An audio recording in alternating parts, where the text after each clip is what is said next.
Welcome to this episode of the Million Dollar Mastermind, where we get real world insights on winning from people who have accomplished amazing things. I'm your host, Larry Whittle, and let's get going. I'm talking with Bill Whittle. Bill, congratulations on your incredible business you've built and legacy there. And you become a legend in Baton Rouge and impacting tens of thousands of people's lives. But it started with you digging in early in your career because, you had the great example from your mother and your father. And so how about after you went through that thing and you saw that at a young age, you're getting an education in life, right?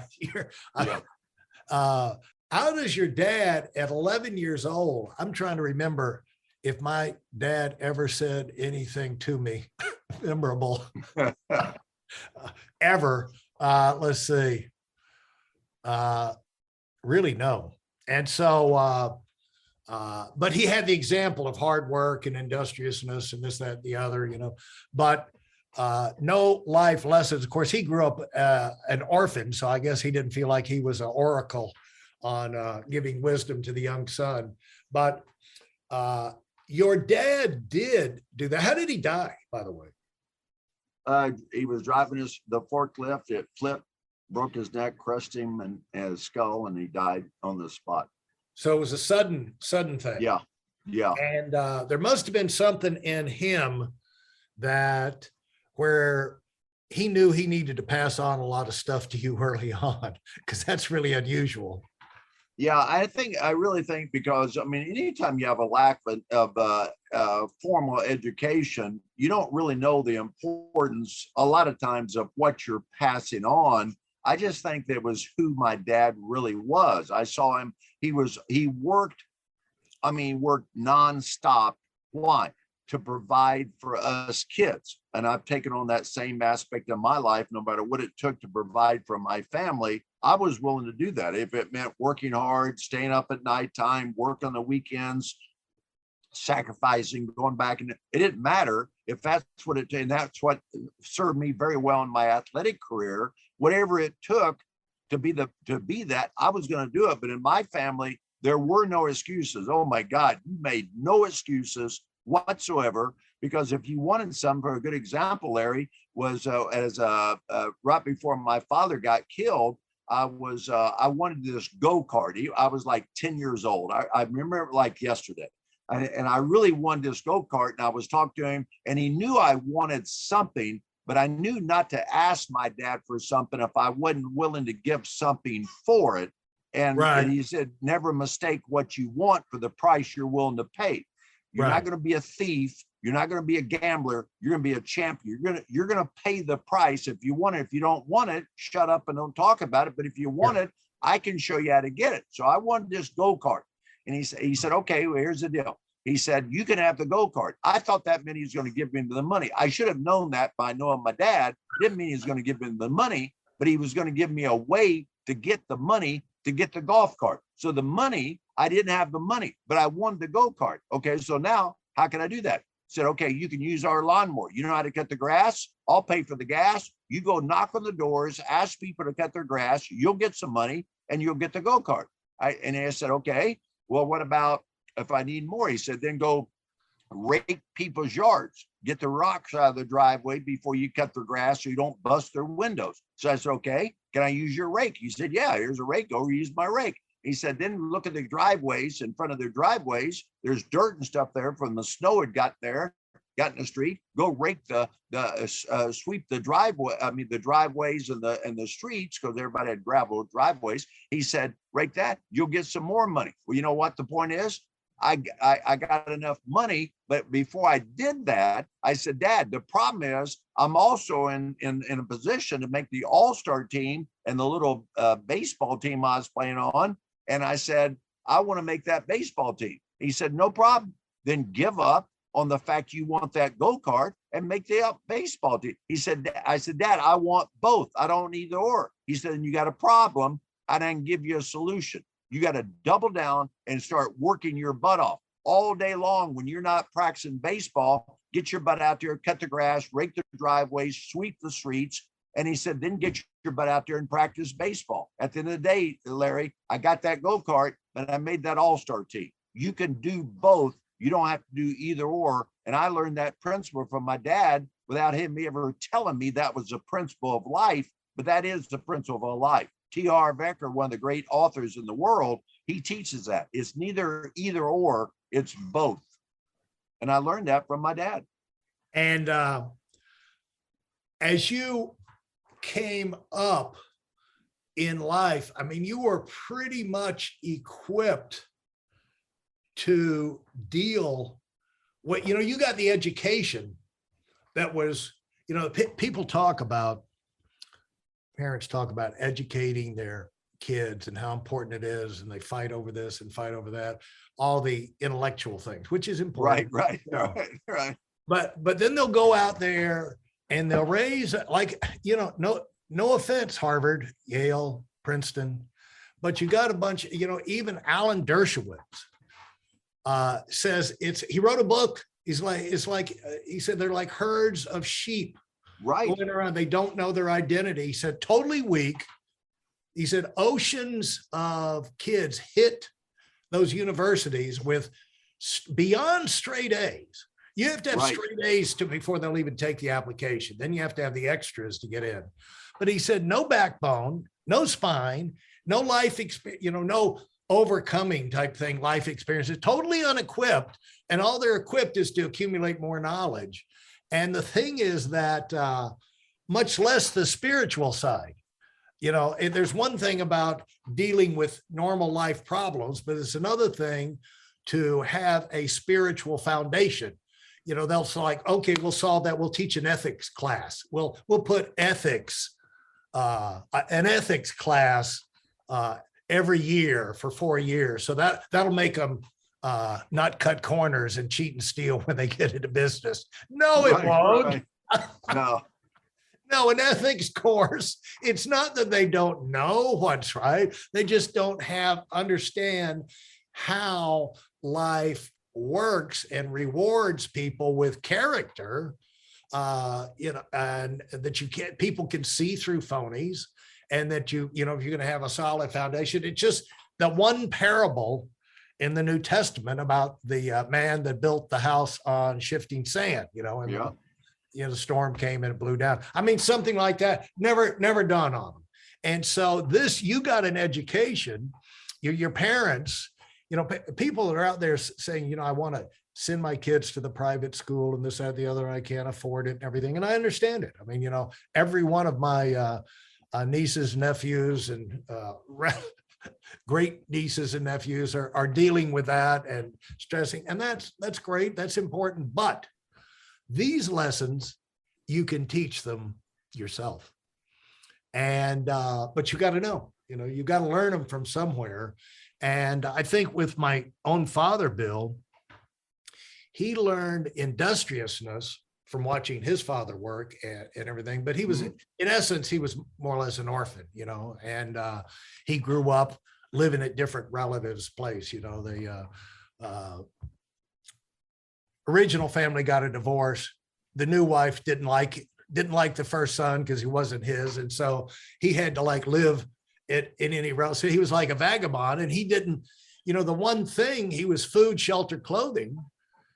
He was a hard worker, but these kind of lessons were totally, totally beyond him in terms of being able to pass them on to me. So some of us, like yourself, are fortunate to get that from the parents. Some of us don't, but you're going to need them in life. And that's why we're doing this, call right here. We're taking some time out to say, these are simple things, but you'll use them every day in every situation, because life is going to hit you from all sides, and it's how you respond. And so the importance of what you're passing on to your kids and those around you and those in your business, the principles that you're passing on to them, make all the difference in the world, because none of us are going to be around forever. And the other thing is, none of us, like you said, when we started talking, I said, so you're in the office today. You said every day, in the office. But the thing is, that's not true. You travel, you go here, you go there. There's company conventions, meetings, and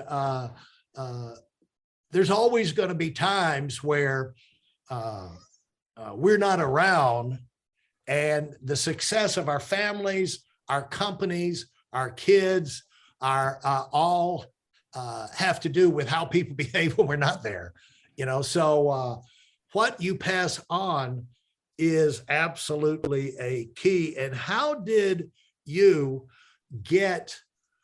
take this thing when you moved up through the ranks beyond, you're taking on responsibility, you're getting more independent, you're moving up into your full teenage years. Obviously, sports was a vehicle for you.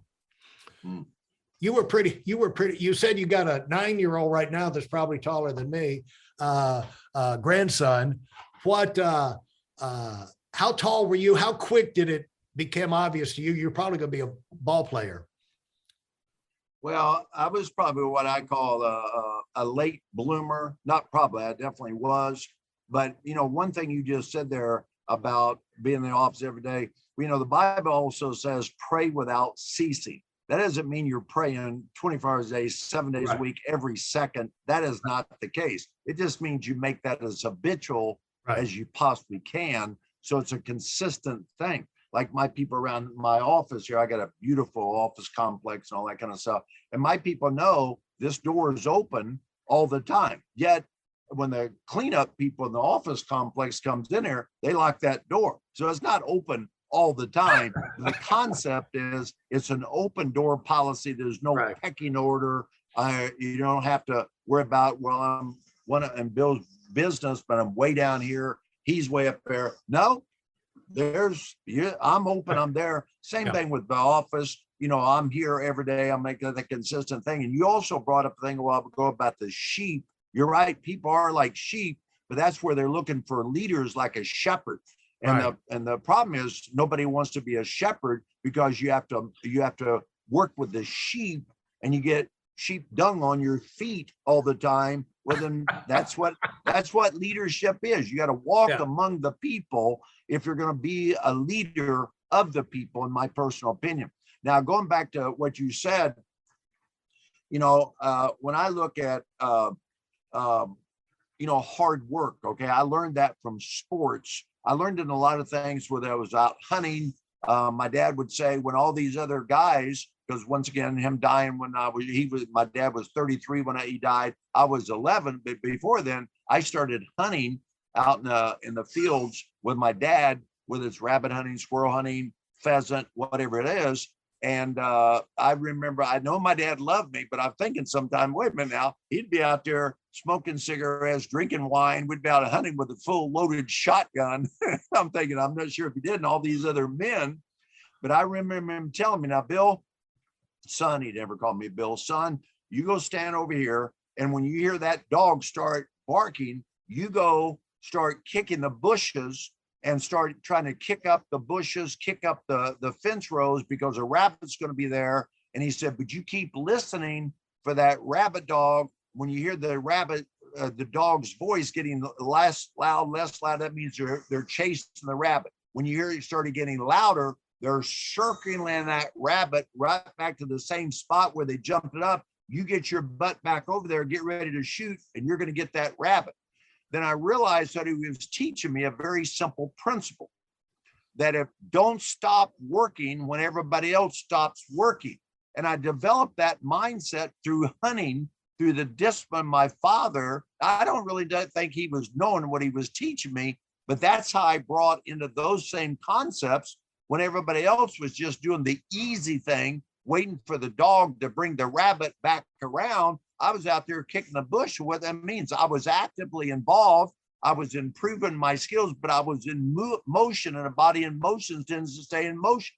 By the time that rabbit came back, I'd probably already shot 2 or 3 different attempts. And then all of a sudden I killed that rabbit too.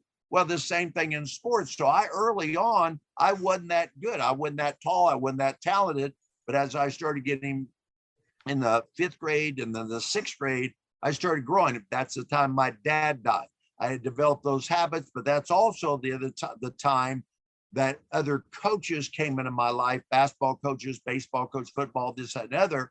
And because I was coachable because of my father, and I was very, very coachable. So the coaches knew, here's a guy that was going to have some size. State of Indiana is a big basketball state. The school I went to was a big basketball school. So it was like, this guy's going to have some size. And they saw I had a tremendous work ethic. Well, all great coaches can identify physical talent, but they want to know, do you have mental talent? Are you mentally tough? Can you take the depth? Can you take the hard work? Can you take a hit? Can you take the late hours and come back? Because that is Vince Lombardi, the greatest football coach ever, said the one thing he looked for in players, are they mentally tough? Well, you're not born mentally tough. You got to develop mental toughness. The founder of a company that been with all my life said, if you've never gone through tough things in your life, when tough times come, you're going to flake out. I never have been a flaker. And I think coaches saw that in me. So when I started growing physically and I started getting taller than everybody, and then I started developing my physical skills because of my work ethic and my mental toughness to stay with something, not quit, never quit, never quit, never quit. I brought that into sports. By the time I was in the 7th grade, then the 8th grade, by the time I was in 9th grade, played on an undefeated team. Nobody ever beat the teams we beat in the city of Indianapolis. By the time I got in high school, I was a pretty good athlete. And by the time I finished high school, I was an excellent basketball player and was able to choose anywhere in the United States I wanted to play basketball. And so I think all these things served me well. And I brought the same thing in my coaching career when I coached for 8 or 9 years. And I just brought that same concept into the business world, which requires the same mental toughness, the same work ethic, and the same coachability that it takes to be successful in anything. That coachability concept is critical. Matter of fact, I've just written a book, finalizes at the publishers right now. It's a nonprofit book. I'll never do anything of itself, my business, to make my money, but it's going to be out there and I'm pretty excited about it. The editors and publishers are excited about it, but once again, it's a total non-profitable. It's just totally, all the money's going for church and charities around the world. So I'm pretty excited about it. Yeah.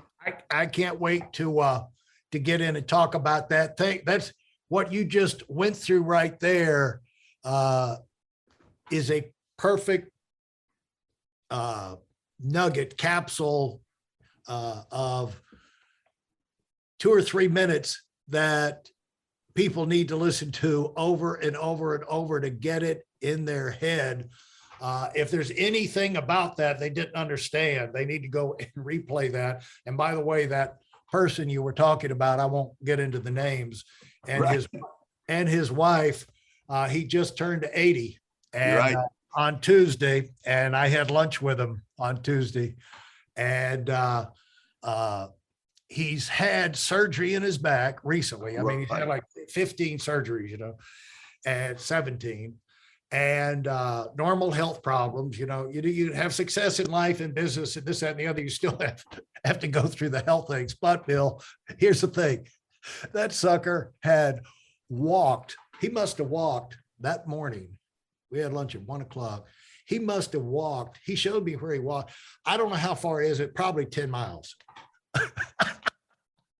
Yeah. His wife was saying, you got to stop that. You're going to destroy your body. But he said, they tell me walking is the best thing for your, senior citizens. And he's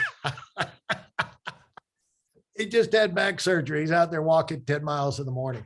But that toughness, because he knows, and we learned from it, it gets in your blood, in your bones, and it can give you benefits, all your life in every area. And so thanks so much, Bill. That wraps up this episode. Consider leaving a rating and review if you like what you heard. In addition, I have a free video for you that contains my best insights from 20 years of running my own business and also coaching million-dollar earners. You'll find it at whitellonwinning.com/webinar. Thanks for listening and do it big.